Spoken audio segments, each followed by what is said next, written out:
Hey everyone, Token Dave over here, the dorky token black guy that's just trying to get by. Welcome to my first episode of For the Defense. Here, I take a movie that is pretty much panned by the critics and fans and try to convince you to see it in a different light. And I picked a doozy for my first episode because I am not only doing this as my first one, but this is also my kickoff to my Marvel Cinematic Universe Phase 1 and Phase 2 franchise review. And that is, I'm defending Hulk, the 2003 Ang Lee movie. So, Dr. Bruce Kensler is a leading authority on gamma radiation. And with his former girlfriend and senior lab assistant, they are trying to utilize gamma radiation to manipulate the regenerative properties in amphibians and reptiles. These experiments have caught the interest of the U.S. military, particularly General Thunderbolt Ross, Betsy's father, and Ross's second-in-command, General Glenn Talbot.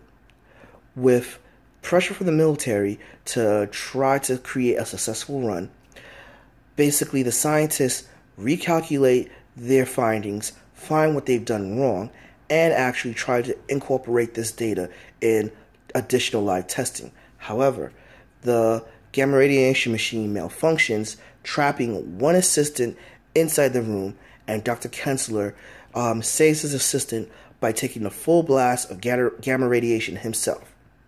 However, the radiation doesn't kill Kensler. Instead, it awakens a monstrous beast inside of him that is beyond his comprehension and his control. Now, this movie is pretty much panned for having heavy exposition, slow pacing, and boring action.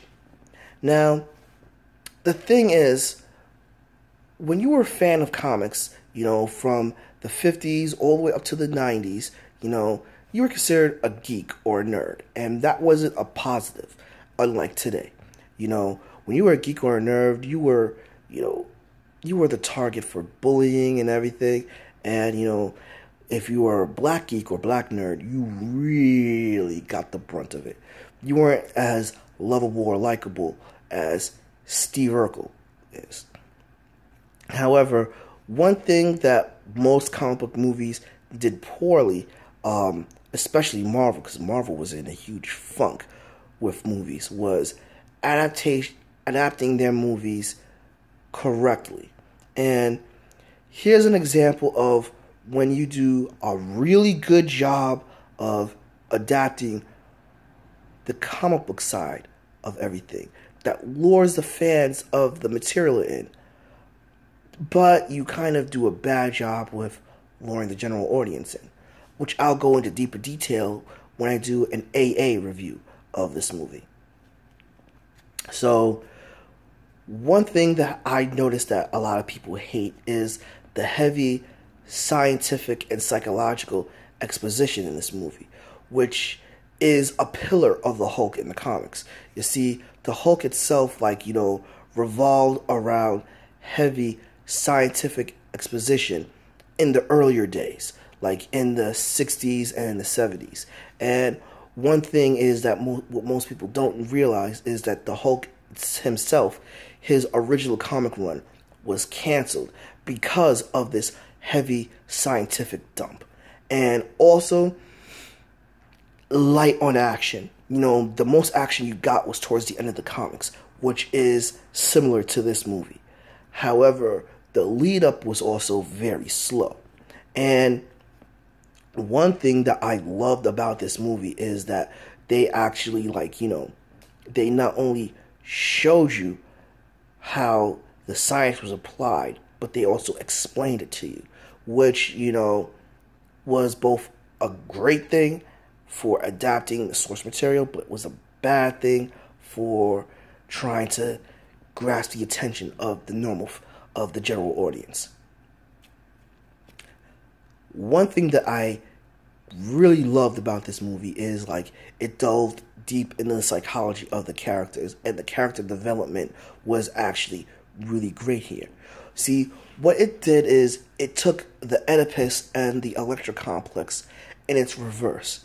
It basically showed the negative side of the Oedipus complex, where the father basically was a monstrous authority figure to the son, who actually basically the son felt that basically the father was something to be vanquished, was a threat to him. And, it put it on screen very well how the father was a huge threat, On the reverse, with the relationship between Betsy and Thunderbolt, you saw that it was the Electro complex. Instead of idolizing your father, you actually want to detest everything they were and try to break far away as much as possible from, because you knew the danger your authority figure had.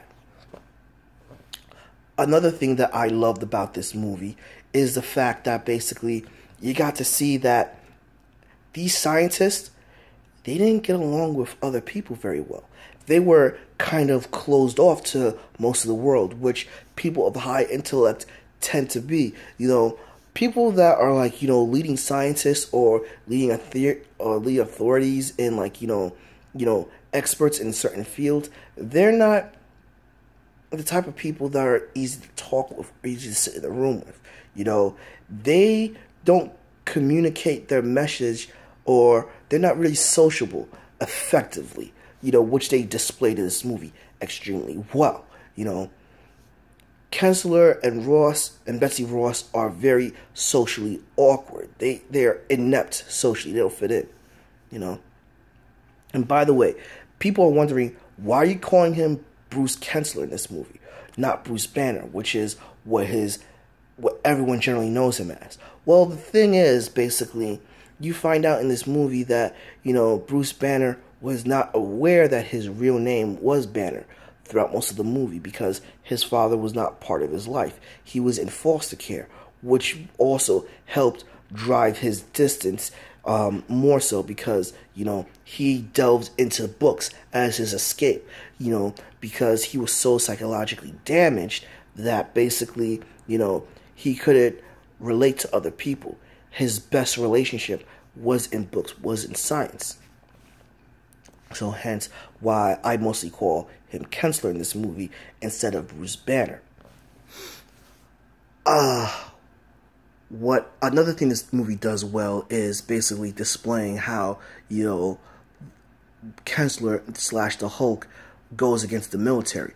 Oh my god, that military action sequence is awesome, and basically it shows how it parallels basically The Fugitive, only the Hulk is the fugitive, but running not only running from law enforcement, but running from the military, and how the military has not told the truth to certain people for good reason and everything, but how it has manipulated certain, preconceptions, something that most people were not aware of in this movie.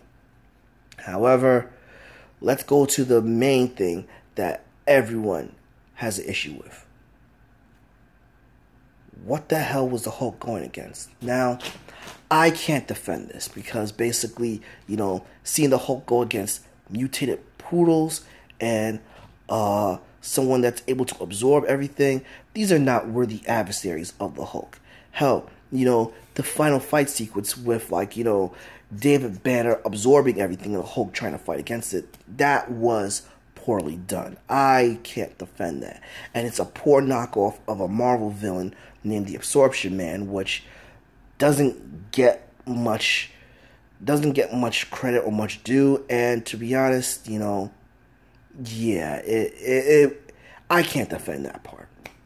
But what I can defend is basically the production, the costumes, the casting, and the performances, because the performances were done very well. They casted great people like Jennifer Connelly as Betsy Ross. She looks so much like Betsy in the late 60s and the early 70s, blonde hair, and while Jennifer Connelly doesn't have blonde hair, if she did have blonde, she would look very much like Betsy Ross.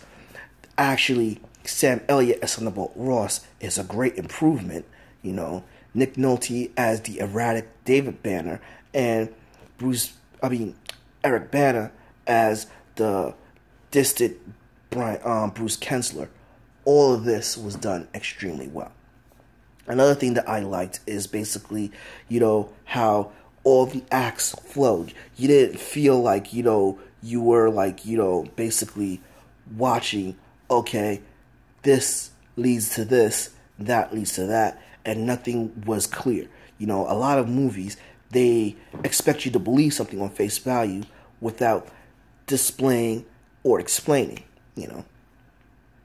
So, while it's decently acted, it is well put together and decently edited, I cannot defend the action side. And I know that this movie was kind of slow for most. But, all in all, this movie is cool. And I feel the positives outweigh the negatives. Agree? Disagree? Which I know most of you guys will disagree. Drop me a comment below. Give this video a like. Subscribe. And ring that bell so you'll know when a new video loads. But until then, this is Talking Dave, the dorky token black guy that's just trying to get by. I'll catch you guys later.